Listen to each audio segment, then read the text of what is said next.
Salut à tous, mesdames et messieurs, amis téléspectateurs, amis de tous les temps. Je voudrais vous remercier encore une fois de plus d'être braqués devant vos postes téléviseurs. Vous nous avez fait honneur chaque samedi à la même heure pour regarder grand débat sur Tempo Afrique.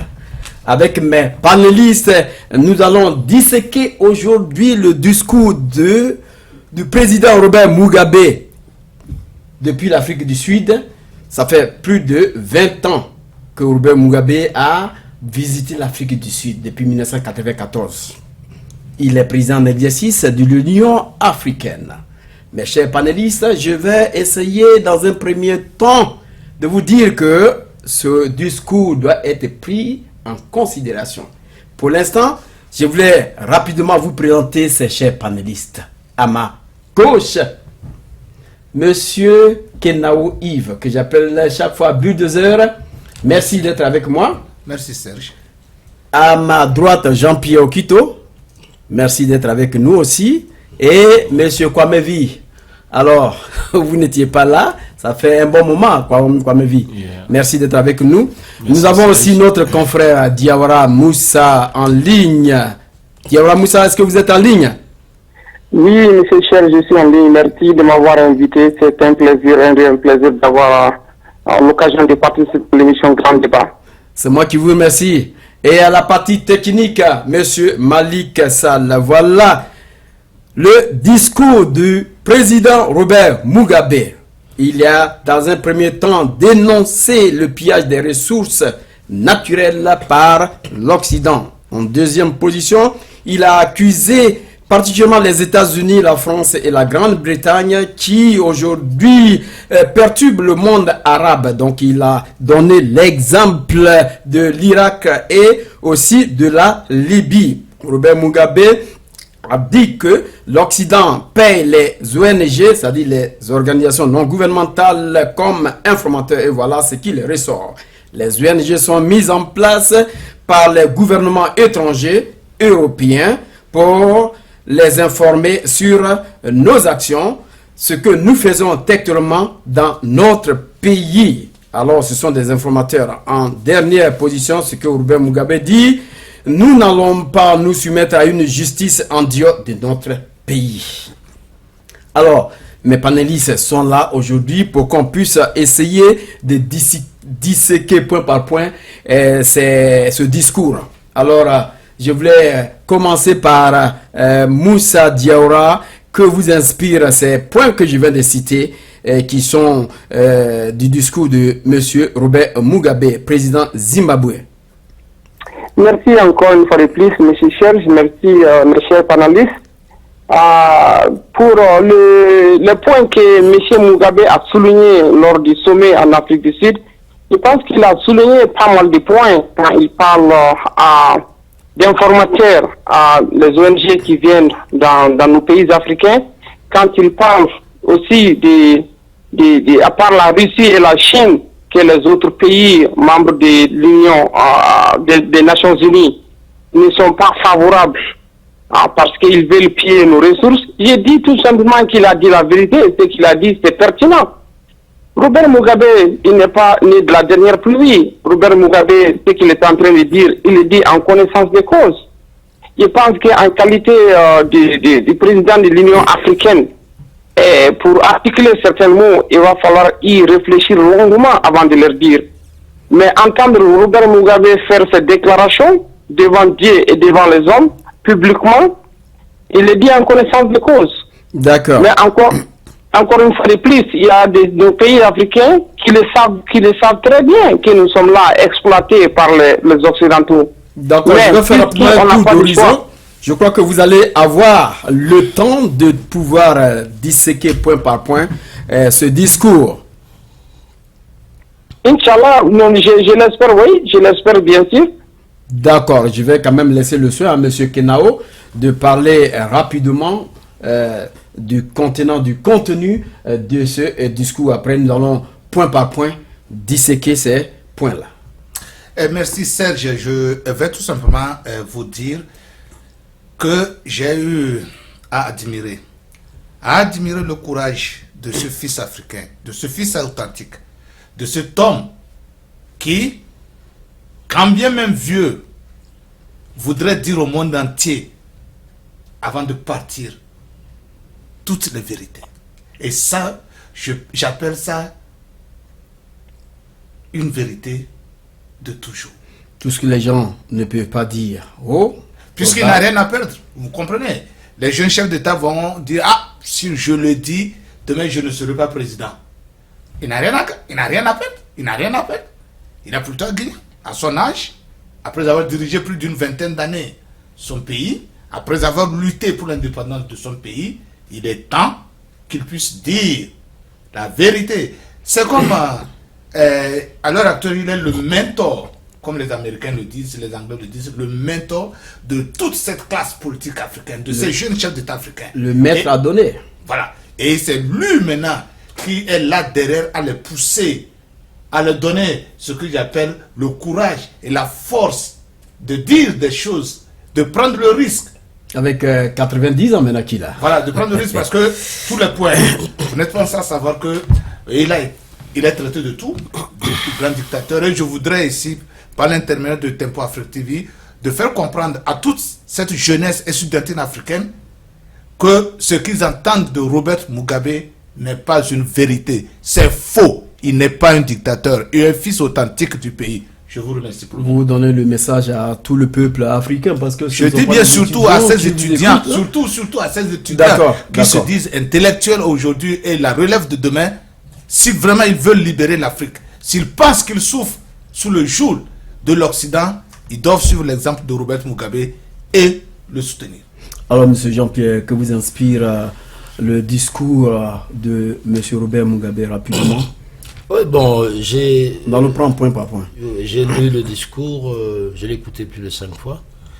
J'ai eu l'impression que nous assistions comme une espèce de théâtre. Comment vous l'expliquez? En fait, le discours, pour moi, ne m'a pas tellement tiqué. Parce que ce sont des paroles qu'on a entendues des années.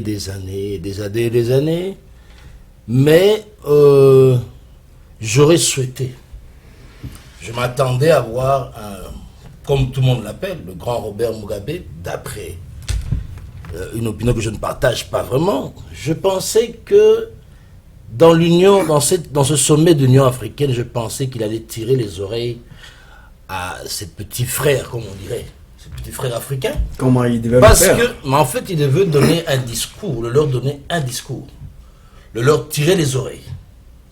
Parce que la plupart, dans l'Union africaine, sont des pillards. Ce sont des pillards. Les 3/4 des pays africains sont dirigés par des escrocs, par des pillards. Je m'excuse, même s'ils sont des chefs d'État, ils ne font pas bien leur boulot. Et ça, d'abord, Robert Mugabe aurait dû tourner son discours vers ces hommes qui vendent les ressources de leur patrie. Ça n'a rien à voir avec l'Occident. Je suis désolé.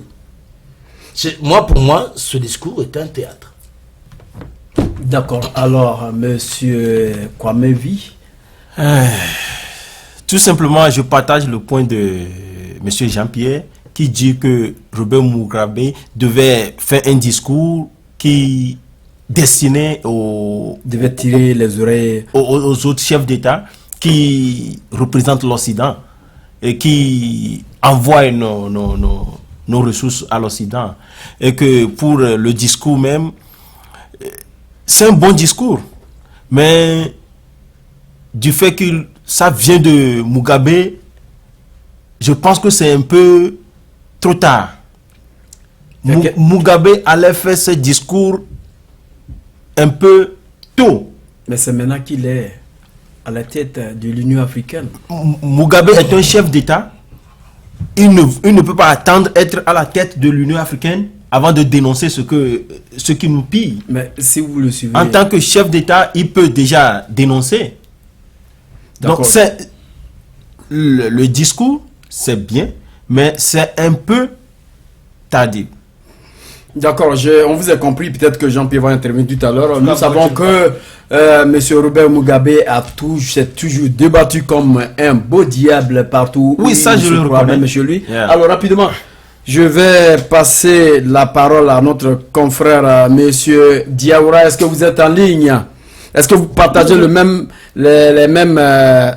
points de vue que ceux qui sont sur ce panel-là? Oui, écoutez, je ne donne pas tort à ce que Jean-Pierre vient de dire tout de suite.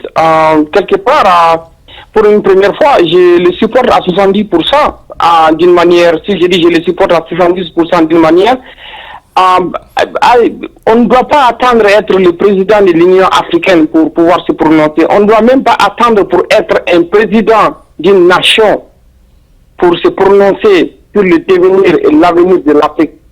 Nous sommes dans le 21e siècle et nous avons appris par ces mêmes créateurs de la démocratie qui est la liberté d'expression.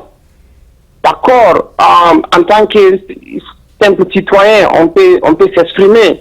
Nos paroles n'iront pas loin.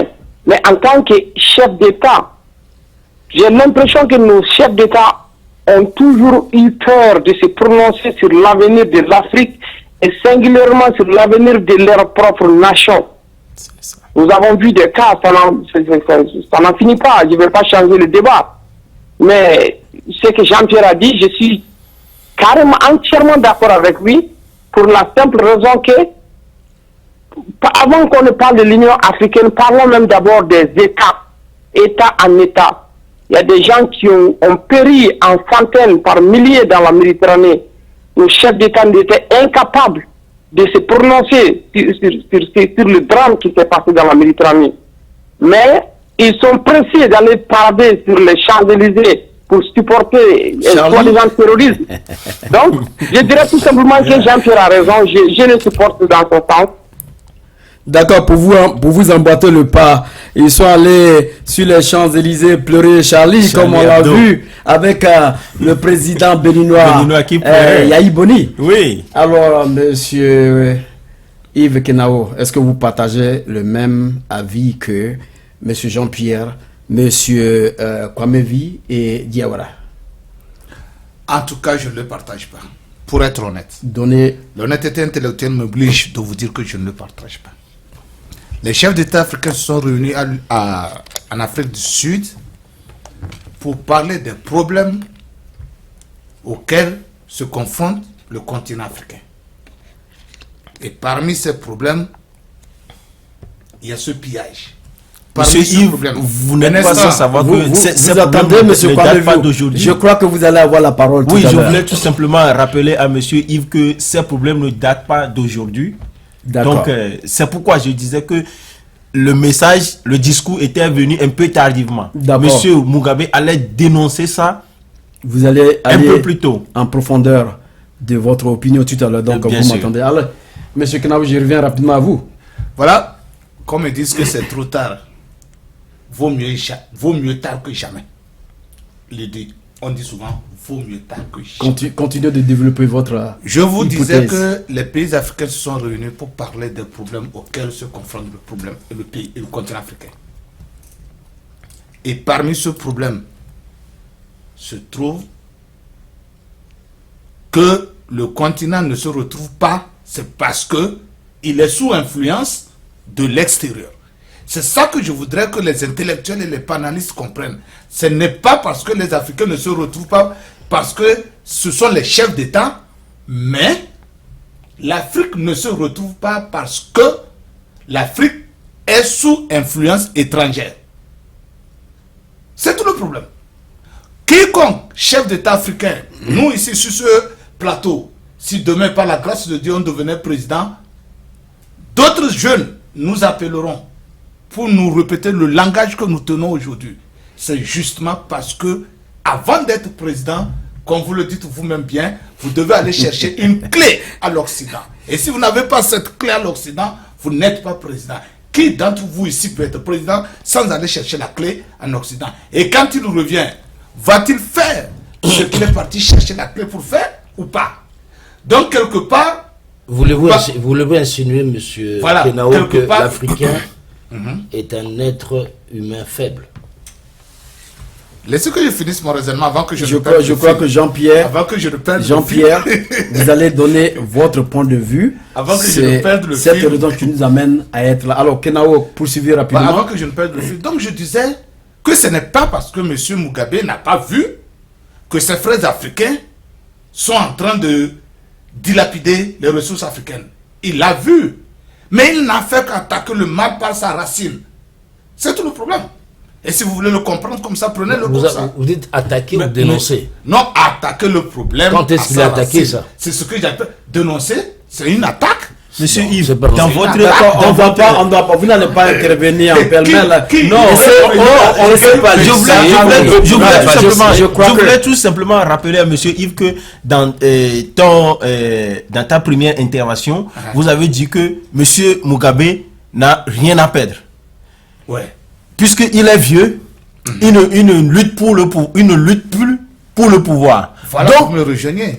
Donc, il a le plein pouvoir de dénoncer l'Occident. Donc, si M. Mugabe est encore jeune comme un Faure Gnassingbé aujourd'hui, si M. Mugabe était aujourd'hui jeune comme un Faure Gnassingbé, donc il n'allait pas dénoncer. Voilà, Donc, c'est pour vous dire que la clé dont je parle.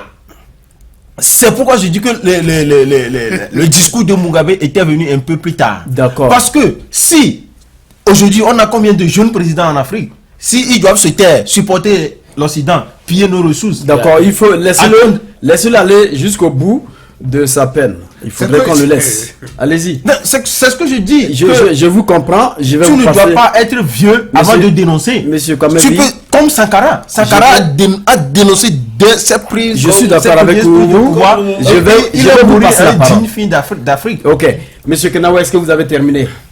Allez-y. Je laisse. Non, allez-y, monsieur Kenao. Vous savez, il y a eu des choses.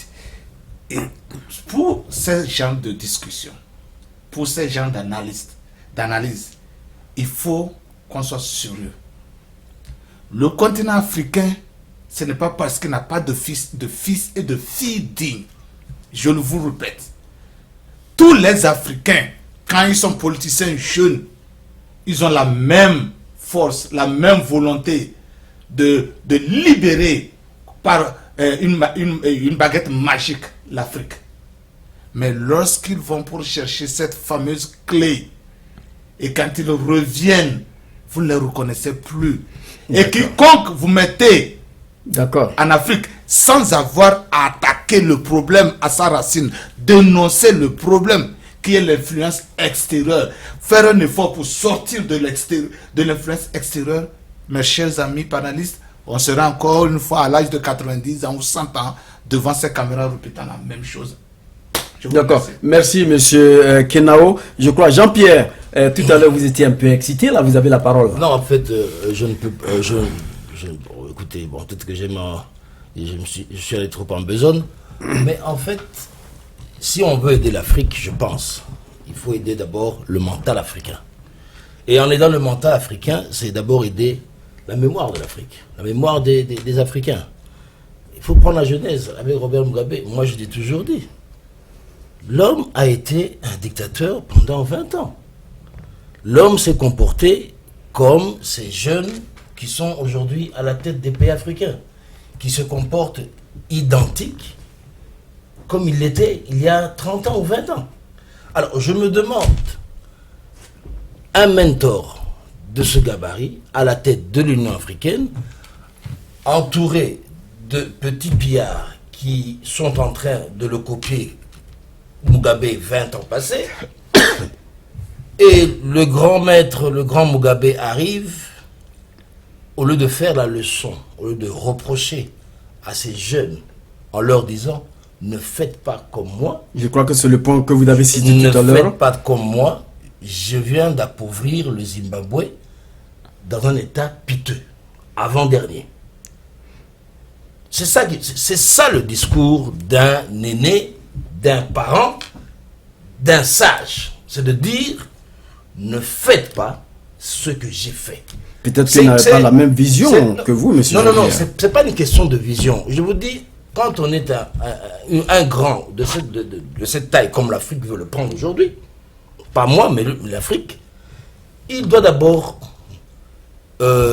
diriger ou guider l'Afrique par l'exemple. S'il n'y a pas d'exemple, il n'y a personne qui vous suit. D'accord. Robert Mugabe n'est pas un exemple pour l'éclosion de l'Afrique. Je suis désolé si ça va choquer certaines personnes. De toute façon, nous allons aller point par point parce que ce qui importe ici sur ce plateau, c'est le contenu du discours qui va importer. Alors, je reviens à vous rapidement.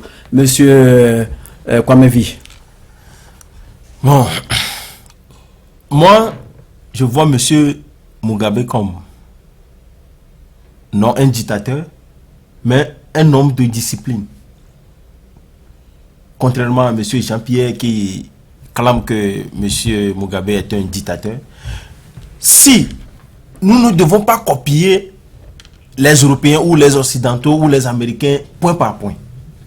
Je l'avais déjà dit sur ce plateau. L'Afrique n'est pas encore prête pour leur démocratie.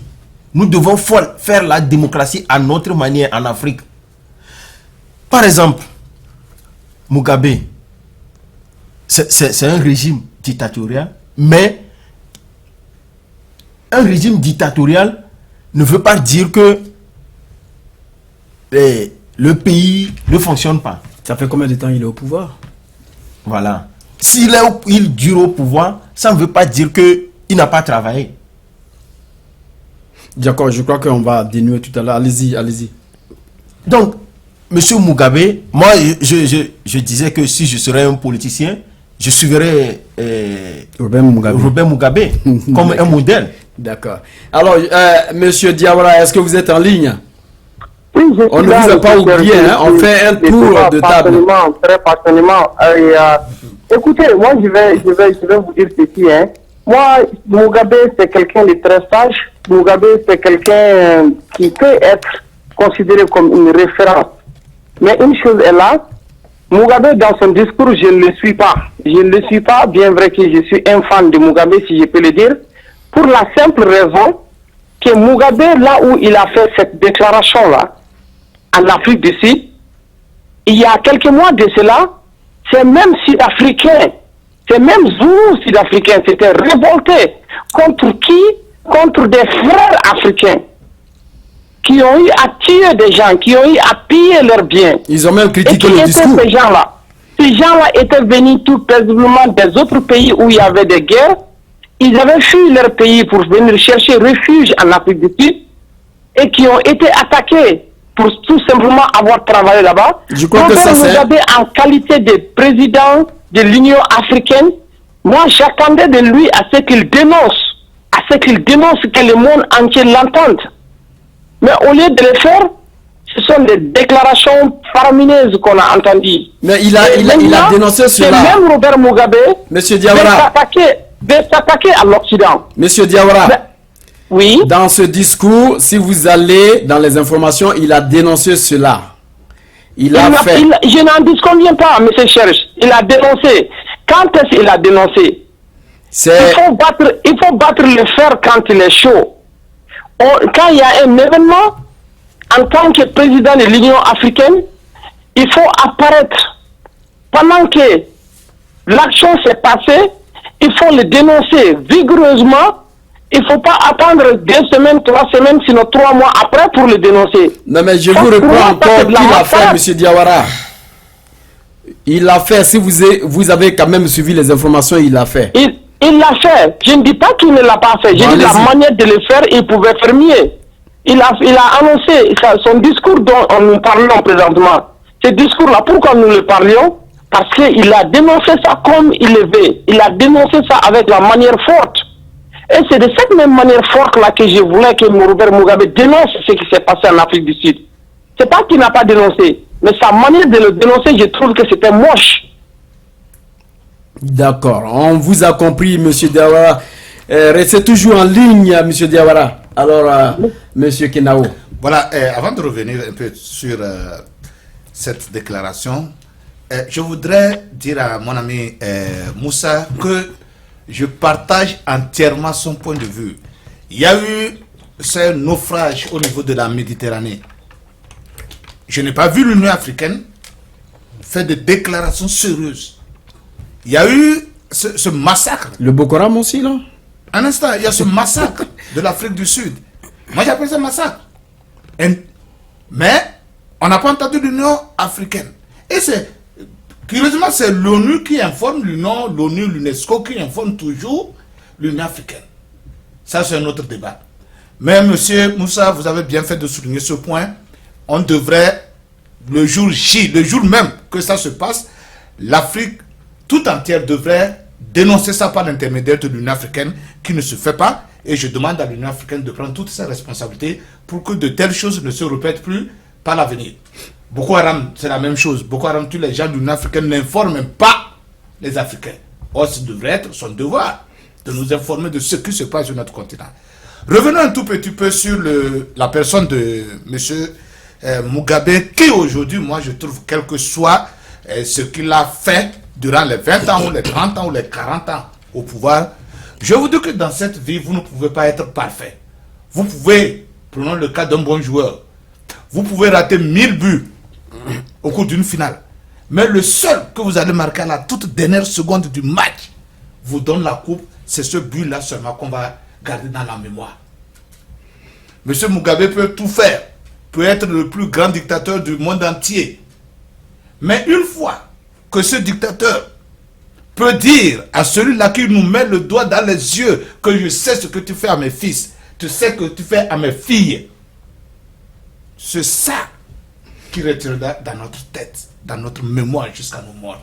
Nos enfants, nous allons répéter ce discours-là. Nos enfants vont répéter ce discours-là. Leurs fils, nos grands-fils vont répéter ce discours-là. Qu'il y a eu un homme à 90 ou 92 ans a dit au monde entier ce que beaucoup de personnes n'ont pas dit. Prenez le cas du Zimbabwe. Si vous connaissez bien l'histoire du Zimbabwe, ce monsieur de Mugabe a fait un travail énorme. Ça, je n'en disconviens pas. Vous excusez parce qu'on ne va pas trop tergiverser sur beaucoup de points. Nous allons aller tout à l'heure point par point dans ce discours. Si vous permettez, allez-y. Je fais un tout petit peu de l'histoire. La genèse. Mugabe a lutté, quand on appelait ça Rhodésie du Sud, pour ceux qui ne le savent pas. Il a lutté. Il a lutté quand les Blancs exploitaient toutes les terres de Zimbabwe. Et c'était les Zimbabwe, les fils et les filles Zimbabwe travaillaient dans les champs exploités par les Blancs, par l'Occident, par les colons. Si vous voulez. Connaissant de tout ça pour maintenant prendre les décisions. Maintenant, le jour qu'il a été indépendant, qu'il a été président, le tout premier président. Avec l'indépendance d'ailleurs. Avec l'indépendance en 80. Où Bob Marley, paix à son âme, le Rastaman, c'est un autre homme philosophique. Ce type, Zimbabwe, tu te rappelles bien. Le jour-là, il a promis à ses fils et ses filles zimbabwéens qu'il va leur retourner leur terre. Et il l'a fait. Après combien de temps? Même si ça prend 1000 ans, il l'a fait. C'est ce que j'appelle le but. Le but, le dernier but de seconde, il a marqué. Il a libéré le pays. Il leur a retourné la terre. Le blanc colon n'étant pas content, a trouvé des manières les plus sadiques de saboter l'économie de ce pays. Et aujourd'hui, on nous parle, quand vous tournez les chaînes, les radios, tous les presses, on dit que le Zimbabwe est endetté de combien de milliards de dollars. Mais posez-vous la question, comment on en est arrivé là? Et aujourd'hui, ce type-là, il a dressé le pays. Quand bien même il avait eu des problèmes, il a dressé le pays. Et Zimbabwe demeure toujours Zimbabwe. Je vous remercie. D'accord, merci Kenao. Nous allons attaquer point par point ce discours. Le premier point, il a dénoncé le pillage des ressources naturelles par l'Occident. Alors, est-ce que vous pouvez apporter quand même votre opinion sur ce premier point, M. Jean-Pierre? Mais écoutez, mais ces dénonciations-là, vous pensez que c'est Robert Mugabe qui était le premier à le dire? Lumumba l'a dit, Sankara l'a dit, Houphouët-Boigny l'a dit, Bokassa l'a dit, Mobutu l'a dit, ils le disent tous. Mais le problème, c'est lequel? C'est que quand ils arrivent au pouvoir, ils ferment les yeux. Ils se nourrissent, eux, au détriment de la population. Et quand on arrive à 80 ans ou 90 ans, plutôt, quand on se décide, comme Robert Mugabe, de retourner les terres au fils du pays, et que ceux qui étaient propriétaires, qui avaient les outils, s'en vont aller avec leurs outils, et bien c'est tout à fait normal qu'il y ait diminution de la production. Et c'est tout à fait normal que le Zimbabwe arrive à l'état où il est, le plus pauvre. Mais, pendant 20 ans, Robert Mugabe et même les autres chefs d'État, pendant des décennies, ils regardent leur peuple s'appauvrir au détriment d'un certain luxe, d'un certain prestige à leur personnel. Vous comprenez? Donc, je ne peux pas, je préfère encore féliciter un homme comme Thomas Sankara, ou bien Patrice Lumumba. Mais ils sont plus en vie, il faudrait que... Au moins, ces gens-là ont dénoncé, se sont battus, ont été en prison, ont été flagellés, ils se sont battus, ils n'ont pas changé leur veste jusqu'à la mort. Mais c'est trop facile de créer une manipulation pour se faire élire à la tête de l'Union africaine, et en contrepartie, M. Mugabe déclare que toute l'Afrique sort de la CPI. Donc vous avez, ça veut dire, laissez-moi terminer, ça veut dire tout simplement, moi je pense que c'est un arrangement entre les dictateurs et leurs parrains dictateurs pour les faire sortir du consensus de la CPI pour ne pas être attaqués plus tard. C'est ce qui se passe en Afrique. Le problème de la Constitution, le problème des élections, il faut avoir un parapluie. Comment allons-nous faire?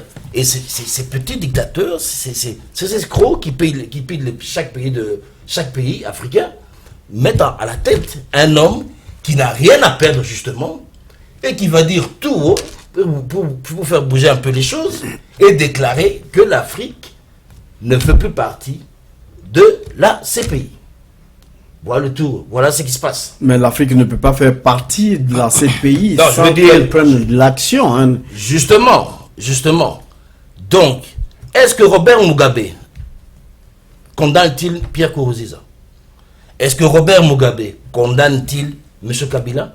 Est-ce que Robert Mugabe condamne-t-il Denis Sassou Nguesso? Est-ce que Robert Mugabe condamne-t-il M. Ouattara?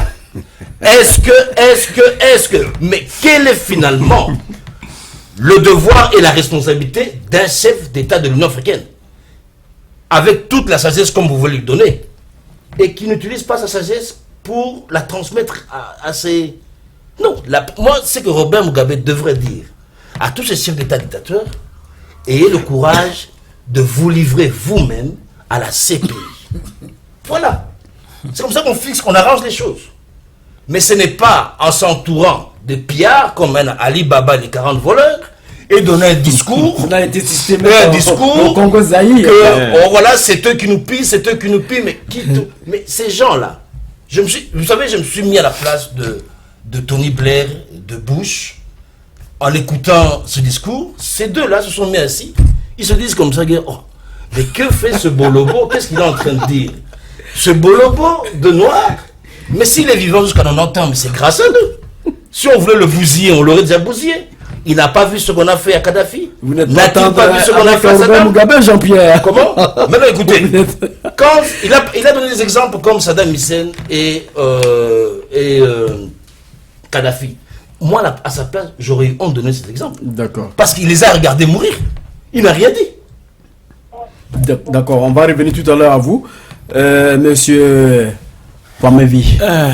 Quant à ce qui concerne le premier point du discours de Mugabe, je crois que, bon, je l'avais dit tantôt, que c'était venu un peu plus tard, mais c'est un bon discours. Il a eu quand même le courage de le dire. Quelqu'un l'a dit, en tant que chef d'État de la Zimbabwe et chef d'État de l'Union africaine, il a dit, maintenant, quelles sont les dispositions à prendre pour endiguer ce mal, pour empêcher ces Européens à piller, ils ne le disent toujours pas, à piller puisque vous êtes là, les ressources de l'Afrique. Puisque vous êtes et là, puis j'ai voulu mettre sur le point sur ceci. Si un président est dictateur, ce n'est pas aux Occidentaux de nous dire que ce président est dictateur. C'est au fils du pays de nous dire qu'il est dictateur. Si on voit, je donne toujours l'exemple de M. Kadhafi, père son âme. Les Occidentaux ont crié sur tous les chaînes. Kadhafi dictateur. Les rebelles sont à ce niveau. C'est pour wash le brain aux Africains. Hein? Le lavage de cerveau. Le lavage de cerveau aux Africains. Merci. Pour nous dire que Kadhafi est un dictateur. Mais, après le départ de Kadhafi, on voit comment est la Libye aujourd'hui. C'est le départ de Kadhafi qui a causé plus de morts, plus des immigrants. C'est ça qui a ouvert la voie aux trafiquants de vouloir tenter de faire traverser nos concitoyens sur des bateaux de fortune. Et je crois que Malik va nous faire l'honneur de nous ajouter, de faire un rallonge. Ben, est-ce que vous avez fini? Oui, pour le moment. Monsieur Diawara, est-ce que vous êtes en ligne? Essayez de postuler sur le premier point où monsieur Robert Mugabe a dénoncé le pillage des ressources naturelles par l'Occident. Oui, nos ressources sont pillées par l'Occident et nos ressources continueront d'être pillées par l'Occident pour la simple raison que nous-mêmes, nous sommes incapables de gérer nos ressources. Pour que quelqu'un puisse quitter ailleurs pour venir gérer tes ressources pour toi, ça montre ton incapacité à gérer tes ressources. Mais qu'est-ce qui facilite cela? Comme vous l'avez si bien dit, ces ONG et ces organisations non gouvernementales qui viennent au chevet de nous, qui viennent nous aider à localiser nos ressources, qui viennent nous aider à exploiter nos ressources. Mais ces ONG-là, ils sont là non pas seulement pour être des pions, mais ils sont là pour enrichir les pays qui les envoient. Donc, pour faire un frein, mettre un frein au pillage de chez nous, il faut d'abord que nos gouvernants s'organisent, nous montrer qu'ils ont la capacité de nous gérer et de gérer nos ressources. Une fois cela, maintenant on pourra bien parler quelles sont les voies et moyens à ce que l'Afrique, les Africains eux-mêmes exploitent, nous-mêmes nous exploitons nos ressources. Ce n'est pas la capacité humaine qui nous manque, hein. Nous en avons. Nous avons des Africains qui sont ici aux États-Unis, en Europe, un peu partout dans le monde, qui travaillent dans des domaines vraiment extraordinaires.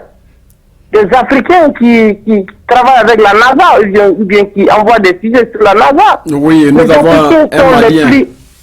Les Africains sont vraiment intelligents. Il suffit d'y mettre la foi et de montrer que nous sommes capables de le faire et de s'organiser afin que nous pouvons prendre notre destin en main.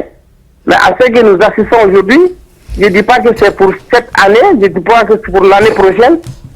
Ça va prendre du temps encore, M. Serge. D'accord. Restez en ligne, M. Diawara. Alors, Kenao, rapidement, essayez d'apporter votre point de vue sur ce premier point et on va avancer. Parce que vous n'avez pas... Voilà, vous savez, j'ai toujours dit, les chefs d'État africains ne sont pas des chefs d'État. Les chefs d'État africains ne sont pas élus. Les chefs d'État africains sont des fonctionnaires. Des importés. Ce sont des fonctionnaires. Ils ont fait des applications. Ils ont fait interview. Et les meilleurs ont été recrutés. En tant que fonctionnaire, vous ne pouvez que faire ce que celui qui vous a engagé vous demande de faire. Recruter puis fabriquer à la fois. Recruter puis fabriquer. Je vous dis, toutes ces ressources dont nous parlons, l'Occident ne vient pas les chercher. Nous les envoyons. Mais l'Occident vous dit, avant de les vendre, vous venez me voir. Si vous voulez les vendre, venez me voir. Vous pouvez aller ailleurs, on n'achètera pas. Je vous dis ça. Le Togo peut prendre son phosphate sans passer par la France, amener ailleurs, on n'achètera pas. On retournera au Togo à la France. C'est ça que nous appelons exploitation. C'est une exploitation indirecte. L'approvisionnement.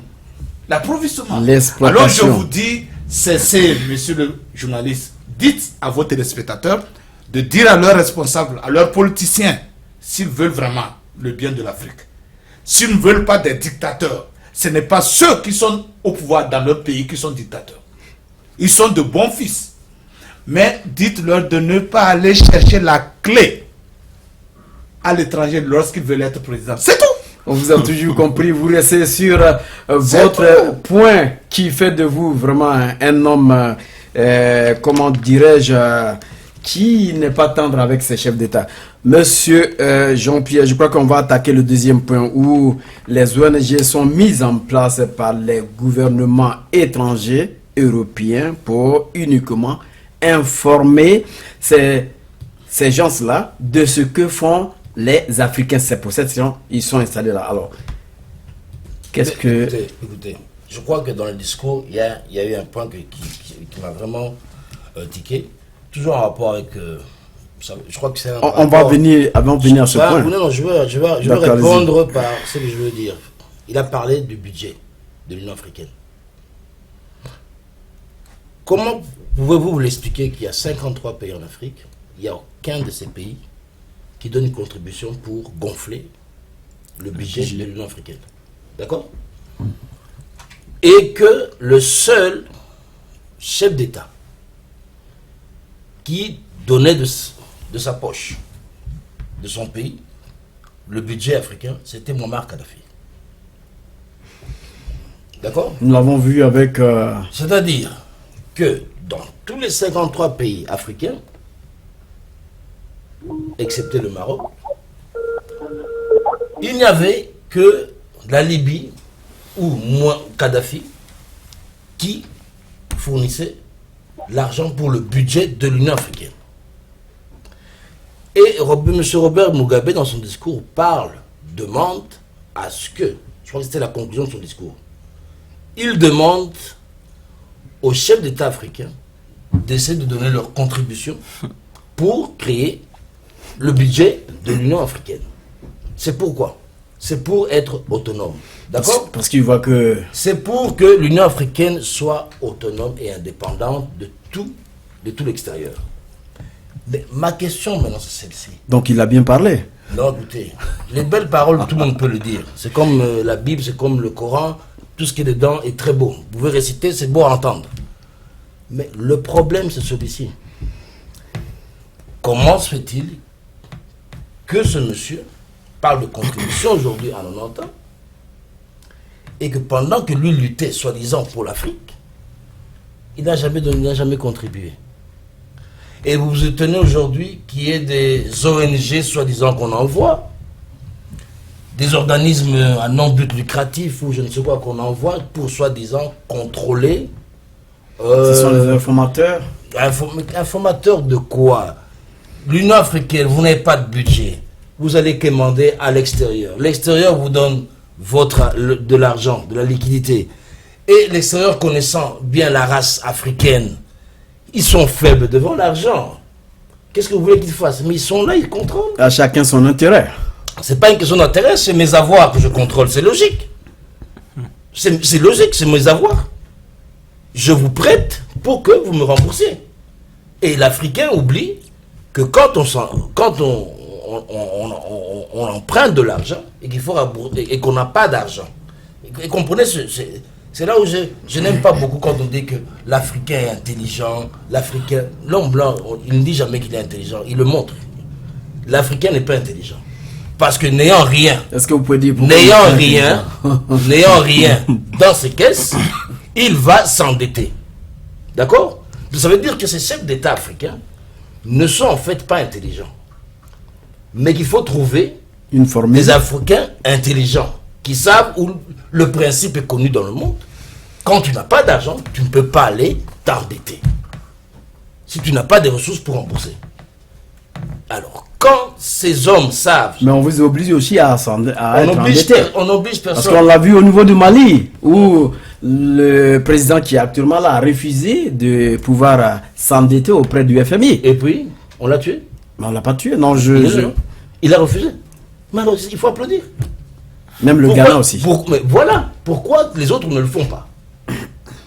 C'est ce que Robert Mugabe aurait dû dire. Son discours aurait dû être centré sur des solutions, des actions à prendre immédiatement. Et non nous répéter que c'est tel, on sait ça depuis 80 ans, que la même rengaine, la même chanson, c'est pas donc il a fait une récitation d'après vous. C'est comme c'est une récitation. Non, c'est-à-dire que non, on a montré au monde en fait que comprenez nous les Africains, nous restons toujours vos bébés. On pleurniche comme des bébés pleurnichent devant des parents. Et avec un discours pareil, je vois la tête de tous les étrangers et surtout le Maroc en train de dire, regardez-moi, mes soi-disant frères d'Afrique, ils ne veulent pas se comparer. Qu'est-ce que le Maroc a? Le Maroc n'a presque rien à comparer avec les pays d'Afrique noire. Mais le Maroc prête de l'argent à chaque pays africain. Et il refuse de faire partie de l'Union africaine. Hassan VI il vient de faire une tournée en Afrique, n'est-ce pas? Oui, allez-y. Oui. Cet homme, le Maroc ne fait pas partie de l'Union africaine. Le Maroc ne reçoit aucune injonction de l'extérieur. Mais comment pouvez-vous vous expliquer que le Maroc investit dans quelques pays africains? Et vous voulez me dire? Non. Écoutez, je préfère dire à mes frères africains, prenons l'exemple du Maroc. Pas de Mugabe, du Maroc. C'est ça. Mais, de toute façon, Monsieur Kwamevi, est-ce que vous voulez ajouter quelque chose à ce que Jean-Pierre vient de dire? Bon, pour ce point, je crois que Jean-Pierre avait soulevé quelque chose, que l'Africain se dit intelligent, mais ne le montre pas. C'est ce qu'avait dit Olin Soyinka, si j'ai bonne mémoire. Du Nigeria, oui. Le tigre ne montre pas sa tigritude. Il saute sur sa proie et la dévore. Sur ce point, je voulais dire que on connaît les Blancs. Ils viennent toujours en Afrique comme quelqu'un docile, comme des messies. Même revenons en arrière, au temps d'esclavage, ils étaient venus comme des missionnaires. Mais qu'est-ce qu'ils ont fait? C'est pour nous vendre en esclaves. Aujourd'hui, s'ils ne veulent plus utiliser ce moyen, c'est pour venir comme des ONG, pour vous aider, et puis ils soutiennent ce qu'ils veulent de vous. C'est tout simplement ça. Donc, Robert Mugabe a bien lu leur jeu. Donc, c'est à lui maintenant, en tant que président en exercice de l'Union africaine, de nous faire un plan, adopter un plan pour contrecarrer l'ennemi. Faire libéraliser l'Union africaine, c'est ce que vous dites. Oui. Et d'ailleurs, moi, ce que j'attendais à ce sommet, j'attendais la sortie de l'Union, de l'Afrique, de la TPI. La CPI? Oui, de la CPI. Un point sur la CPI, ce que vous voulez dire? Oui. Non, ce n'est pas un point sur la CPI, mais Robert Mugabe avait fait entendre que l'Afrique allait se retirer de la Cour pénale internationale en juin. Mais jusqu'à présent, rien n'a fait. Non, il y a une chose qu'on oublie quand même. Il est là que pour une année. Est-ce que les Africains, vous savez ça, qu'il est là pour une année? Et que c'est tout son plan d'action de 10 points ou 40 points ne va jamais être réalisé. On va revenir à vous. C'est ça que je dis, c'est du théâtre. Monsieur Diawara, est-ce que vous êtes en ligne? Oui, écoutez, moi j'ai suivi ce débat avec une très grande passion. Avec beaucoup de véhémence, hein? Je vais revenir un peu sur ce que Kwamevi vient de dire tout de suite. Ces Européens, ces ONG qui viennent chez nous, ils viennent nous aider. Bien sûr qu'ils vont venir nous aider, puisque nous, on montre l'impression qu'on ne sait rien faire. Ce sont ces gens-là qui étaient venus en explorateur avant de nous transporter vers ici pour l'esclavage. Ce sont ces mêmes gens-là qui reviennent sous une autre forme maintenant pour nous exploiter. Mais s'ils ne nous exploitent pas, nous n'aurons rien de toute façon. Parce que nous avons des ressources que nous ne savons pas comment l'exploiter. Donc autant les laisser venir exploiter avec nous et nous donner ce qu'ils peuvent nous donner. Et nous espionner. Mais ça fait mal.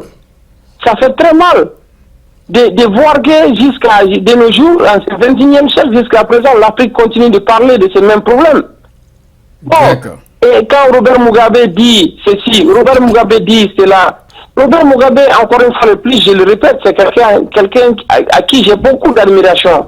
Mais il faut le reconnaître que Robert Mugabe devait dire certaines choses qu'il dit présentement il y a une vingtaine d'années de cela. Voilà, c'est ce que je disais. Il ne faut pas attendre être président de l'Union africaine pour dénoncer certaines choses. Voilà. Mais maintenant qu'on les dénonce, mais est-ce que les autres présidents vont suivre? Ils ne vont pas y suivre pour la simple raison qu'ils n'ont pas le matériel, ils n'ont pas les ressources financières d'exploiter leurs sous-sols, leurs richesses. Et je vous dis, mes chers panélistes, qu'il y a un mot qui, si ce mot range quelqu'un de nos jours, moi, ça me range personnellement. Je le dis spécifiquement dans le cas du Mali. À chaque fois que j'écoute les nouvelles du Mali, j'entends les autorités maliennes dire nos partenaires financiers et techniques, nos partenaires financiers et techniques, nos partenaires financiers et techniques. En tant qu'on va continuer d'entendre ces mots, on sera toujours là, colonisé encore, qui ne dit pas son nom par ces Occidentaux, exploiter nos ressources parce que nous leur validons ce qu'ils sont en train de faire. Pourquoi chaque fois on doit parler des partenaires financiers, techniques et ressources? Partenaires financiers, parce qu'on dépend de ces gens-là. On montre à ces gens-là que nous ne pouvons pas mieux faire s'ils ne viennent pas nous aider. D'accord. Donc, ils vont continuer à nous envoyer des armées, des ONG qui viendront avec leurs agendas personnels. Effectivement. Donc voilà le problème, mes chers panélistes. D'accord. Je reste en ligne à M. Diawara. Monsieur Kenao, nous parlons des ONG. Nous savons aujourd'hui ce qui s'est passé en Côte d'Ivoire avec la présence de Human Rights qui était spécialement là pour essayer de faire le travail éminent de monsieur Georges Soros. Alors, est-ce que vous pouvez apporter une petite contribution sur l'aspect de ces ONG? Je vais apporter une grande contribution, pas une petite. Ok? Allez-y. Voilà, vous savez, je suis dans cette affaire politique africaine. Vous êtes en train de bouillir là. Voilà. Il y a longtemps, peut-être que c'est maintenant que les Africains Se réveille. se réveillent, ils trouvent en eux ils trouvent en ces ONG que ce sont des espions. Moi, j'ai compris depuis longtemps. Allez-y plus rapidement parce que nous avons 5 Voilà. minutes maintenant. On a 5 minutes. Le temps, on ne peut pas arrêter le temps de s'enfuir. Allez-y, monsieur Donc, Kenao. on va dire l'essentiel. Allez-y, monsieur Kenao. Si je peux dire tout ce que je vais dire, on arrête, on dit on est à la fin de l'émission et que les téléspectateurs m'entendent et exécutent, c'est mieux que de raconter tout et que les gens ne vont pas. Allez-y. Vous voyez, quand nous on était étudiants, on nous parlait de l'Amnesty International. On nous parlait de Médecins Sans Frontières. On nous parlait de journalistes sans frontières. On nous parlait de Croix-Rouge.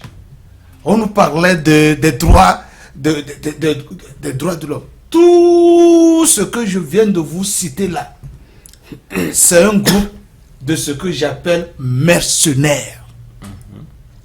Dans tous ces groupes-là, vous n'allez pas trouver des civils, hein, mais des gens reformés, des vétérans qu'on a habillés en civil.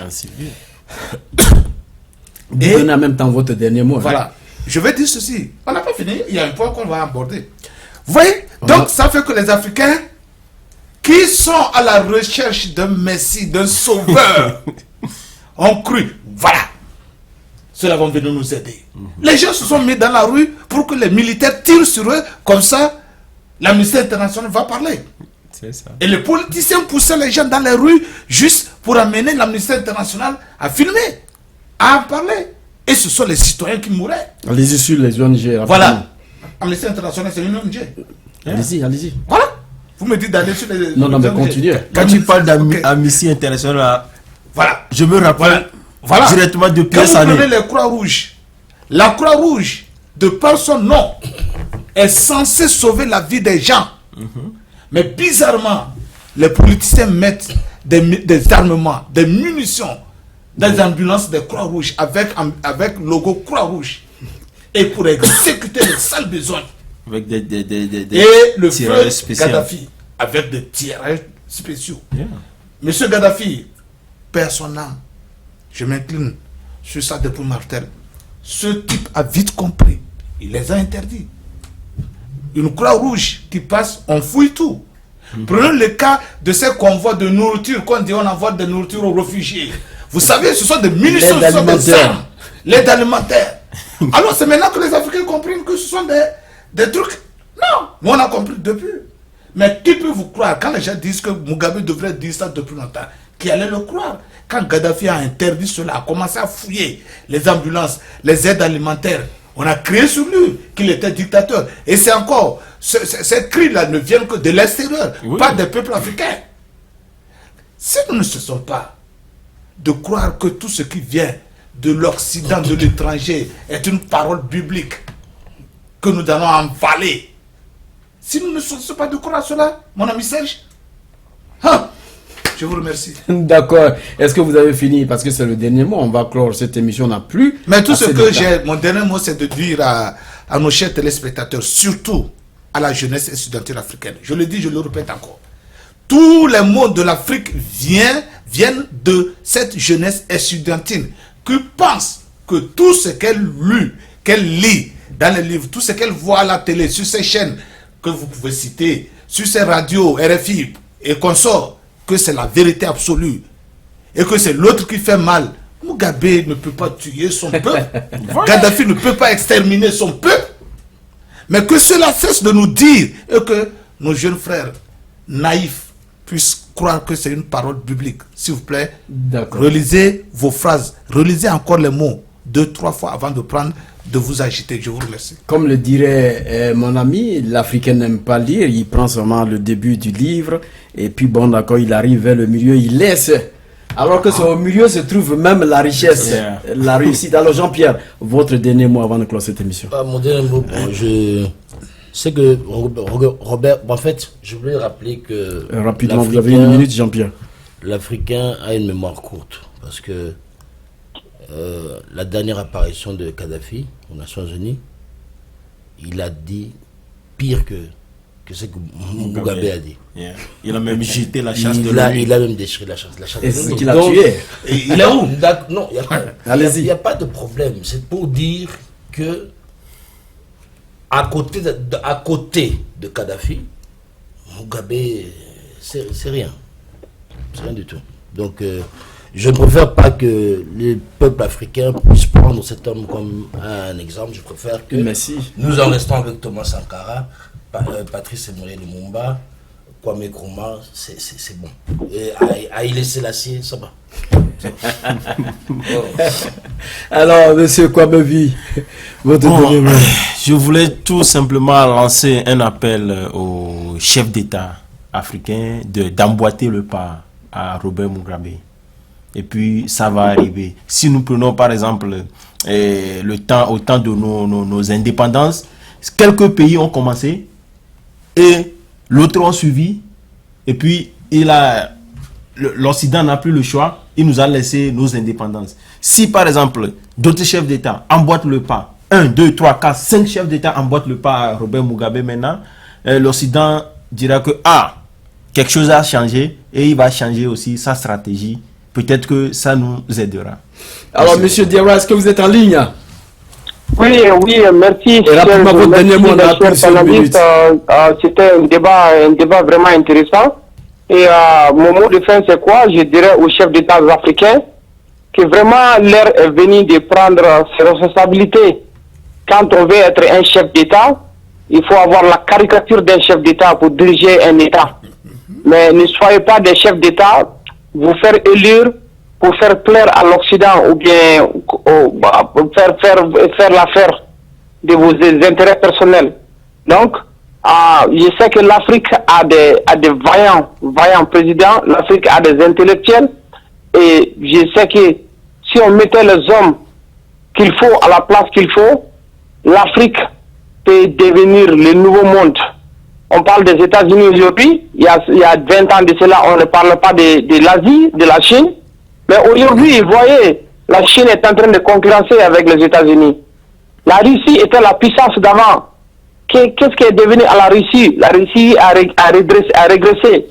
Donc l'Afrique peut avancer. Et je sais que l'Afrique avancera. Mais nous espérons que ça se fasse le plus vite possible. Parce que nos grands-enfants en ont besoin. Je vous remercie. Merci Diawara, vous avez été nombreux à regarder, à assister à ce grand débat. Un grand débat qui passe toujours sur vos antennes tous les samedis à la même heure. Restez toujours connectés sur Grand Débat Quant à moi, Serge Nyawa, je voulais vous dire simplement, vous les chefs d'État africains, il y a lieu de créer votre propre monnaie pour pouvoir votre développement. Il n'y a que 3 jours pour créer cette monnaie. Le premier jour, vous faites une réunion, vous convoquez une réunion et vous faites ce qu'on appelle une création de loi qui va être portée à l'Assemblée nationale. Le deuxième jour, l'Assemblée nationale va essayer de l'adapter et la voter. Le troisième jour, vous appuyez sur la machine et les dollars, les francs CFA sortent. Je voulais quand même vous remercier. Malik Sall, merci de ce rallonge. Quant à moi, Serge Nyawa, je vous retrouve la semaine prochaine dans un grand débat. Restez toujours connectés. On va vous envoyer des sujets brûlants. Merci et à la semaine prochaine, mes chers. Merci Jean-Pierre. Merci donc, Kwame Vie. Vous votre monnaie.